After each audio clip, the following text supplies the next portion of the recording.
On the last day of Black History Month, KPRC2 took a stop at the historic Antioch Missionary Baptist Church, which was the first church in Houston founded by freed slaves. Our Mariah Ballard takes us inside for a look at the church's rich history.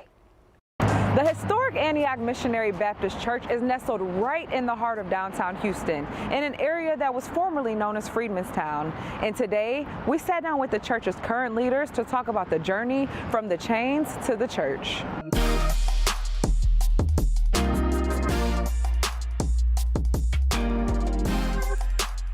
So Pastor Lou, kind of tell us about this beautiful mural here at the Antioch Missionary Baptist Church. Yes, well, this mural represents not only the history and legacy of our church, but this entire area called Freedman's Town.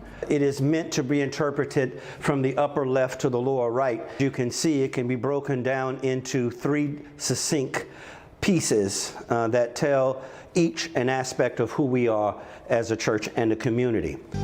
Walking into this room, I just feel overwhelmed with the American history, the Black history, everything that this church has held. So tell us about these artifacts you guys have. Yes, what we have tried to do as a church is to not only collect, store our history in the form of the artifacts that you see, but we use them also as a teaching tool and a source of education in leading our youth toward the future. Our church was established in 1866 on the shores of the Buffalo Bayou.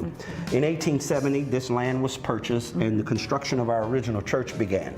Completed in 1875, what you see here in that closet are the original handmade bricks by our former enslaved ancestors who would have painstakingly taken their time to mold and shape, bake, and place each one of those bricks in place. When we look at the structure of our building and the preservation, I can only speak to the work ethic, the tenacity, and the work that was poured into building this country.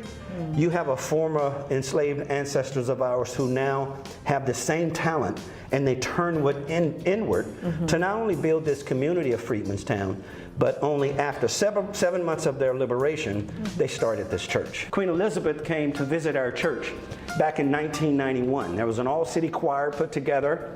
She's sitting there on the front row next to our then Mayor, Kathy Whitmire. Phillip is there as well. So to have her to come and visit our church, to lay aside her crown and to worship with us, it was a phenomenal treat, as I understand. When I speak to from chains to the church, I am talking about what enveloped a people just coming out of slavery. Fresh chains and out of bondage. Upon their emancipation of June 19th, 1865, 7 months. It took them 7 months to move from their chains to a church. Now, when you think about the impact that is for a people who, in spite of what they had gone through, what they had been through generationally, to have a love for God and to give Him thanks in such a way that the first thing you do is to buy property and build and establish a church. I can only think how God must have been pleased that they offered the first fruits of their freedom back to Him in 7 months. And so when you ask how can we as a church be around for 158 years, I think the answer is buried in their movement and the motivation of their faith that took them from the chains to the church in 7 months. We're speaking about bridging the gap between what Black history was and what Black history is in this current generation. How do you see your church adapting to the new environment and to the next generation? I think it's great to see that we as a generation first learn the history of where people came from, because I think that's going to be the foundation that makes us move forward. Because in order to go forward, you have to learn where you came from.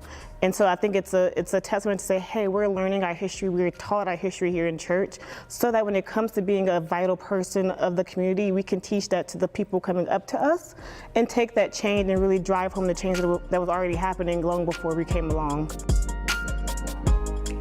Beautiful piece right there from our Mariah Ballard. Thank you, Mariah.